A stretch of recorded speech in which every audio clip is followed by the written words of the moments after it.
हम मीनू झा प्रणाम करै छी समस्त मिथिलावासी के। एकटा शिव प्रातिका बजा रहल छी। रचनाकार आदरणीय श्री मणिकांत झा जी छथिन।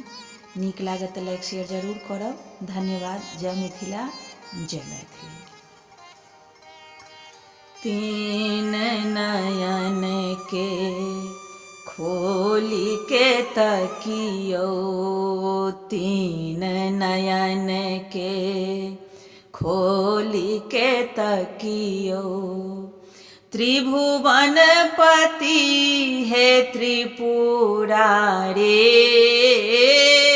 त्रिभुवन पति है त्रिपुरारी, सकल भुवन संहारल थाकल, सकल भुवन संहारल थाकल, सेवक आयल अछि द्वारे, हर सेवक आयल अछि द्वारे, तीन नयन के खोली के तकियो।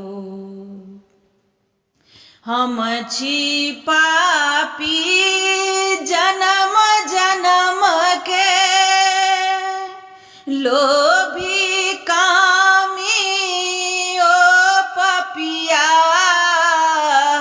ऊपर सो छी चिकन चुन मुन, अंदर आत्मा अछि सियाह, ऊपर सो छी चिकन चुन मुन, अंदर आत्मा अछि सियाह, ताहि कारण अहि हाल में, ताहि कारण अहि हाल में, आयल छी डमरू धारे, तीन नयन के खोली के तकियो, त्रिभुवन पति है त्रिपुरारी, तीन नयन के खोली के तकियो।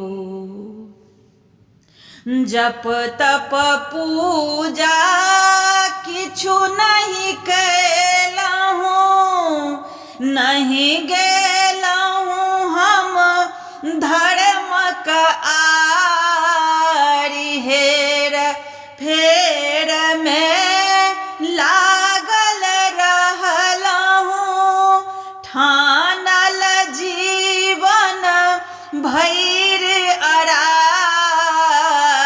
हेर फेर में लागल रहलहुँ, ठानल जीवन भैर अरारी, हमरा गलती के नहीं गनबै, हमरा गलती के नहीं गनबै, शिव शंभो त्रिशूल धारे, तीन नयन के खोली के तकियो, त्रिभुवन पति है त्रिपुरारी,